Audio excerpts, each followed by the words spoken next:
The Galactic Senate had gathered under the luminous dome of Valerian Prime, the capital of 1,000 worlds. Light streamed through the crystalline ceiling, refracting into 1,000 colors, a perfect symbol of what the Senate claimed to represent: unity through diversity. But that illusion shattered the moment the human stepped forward.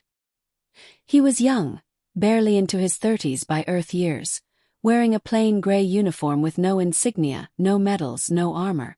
Just the quiet confidence of someone who did not need to prove his worth. Around him, the Senate chamber buzzed with murmurs, hisses, and mechanical clicks as beings of all kinds stared: reptilian, insectoid, ethereal, metallic, gaseous, and digital. Humans had been invited to speak for the first time since their homeworld's banishment from galactic affairs centuries ago. The moment he reached the center, the laughter began. A serpentine delegate from Dravik hissed in amusement, coiling her tail. "Is this the mighty human empire we were warned of? A child in rags." Another, a crystalline being from Thasser 9, made a sound like grinding glass. "They've sent an organic relic. How quaint." Even the robotic delegates emitted simulated chuckles, a metallic mockery echoing across the chamber. The human didn't react. His posture remained still, his eyes calm. The silence he carried seemed heavier than any words could be. "Name and purpose," droned the central voice of the Arbiter AI, the impartial overseer of the Senate. He looked up. "Captain Daniel Rice. Representing the Terran remnant." Laughter again. Louder this time. "The remnant?" sneered a delegate. "You mean the scattered tribes that fled after your fall? I thought the Terrans were extinct." "Extinct?" Rice tilted his head slightly. "Funny. You're speaking to one." That simple reply made a few voices falter. But not for long. The Dravik delegate slithered forward, amusement gleaming in her molten eyes. "Tell us, human, why are you here?" "To beg for protection. To apologize for your species' arrogance." Rice met her gaze. "Neither. I came to warn you." That word, warn, rippled through the air like static. The Arbiter's lenses shifted, scanning him. "Elaborate, Captain Rice." Rice's voice remained calm. "You've started expanding into the outer veil, mining the dark systems, colonizing the ruins of forgotten worlds." "That region is unclaimed," said the Thasser representative. "It belongs to no one." "It did," Rice said quietly, "until you awoke something there." The laughter began anew, crueler now, echoing off marble and steel. The idea that a mere human would warn the Galactic Senate was absurd to them. "Awoke something?" The Dravik hissed mockingly. "What myth are you peddling now, Terran? Ghosts? Gods?"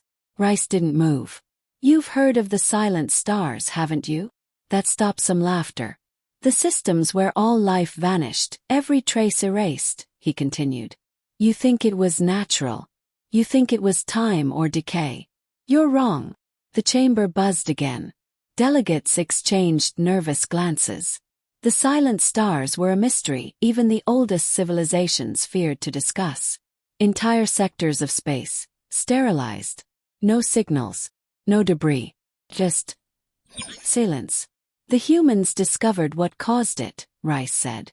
"And we quarantined those regions. We sealed them for a reason." "And what reason is that?" demanded the Thasser. Rice looked up, and for a brief second they saw something in his eyes.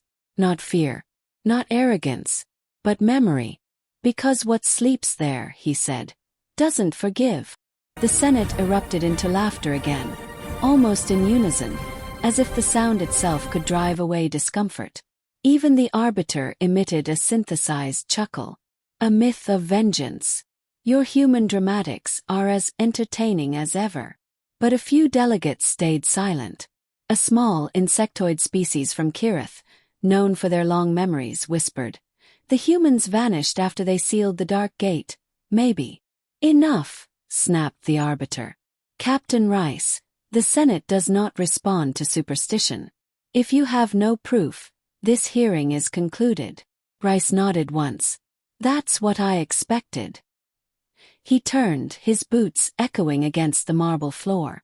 The laughter followed him, louder now, a storm of mockery from every corner. They laughed not because it was funny, but because it was easier than believing. At the threshold he paused. The guards expected him to protest, to make one last plea. Instead he simply said, "When it comes, don't call for us." And then, without another word, he walked away. The laughter died quickly after he left. The sound hung awkwardly in the vast chamber. The Dravic delegate coiled her tail, uneasy. The human's arrogance knows no end. "Indeed," muttered the Thasser. "A dying race trying to sound relevant." But the insectoid from Kirith whispered again. And if he was right? The arbiter dismissed the thought. Meeting adjourned. 2 weeks later. At the edge of the outer veil, a mining station orbiting the dead world of Vas 12 sent a distress signal. First it was static, then screaming, then nothing. The rescue fleet arrived an hour later, and found no station, no wreckage, not even orbiting dust. The planet below was gone too, erased from gravitational records, as if it had never existed. One by one, nearby systems went silent. Entire colonies stopped transmitting. Ships vanished without trace. The Senate scrambled to understand, to form explanations, to blame sabotage or solar anomalies.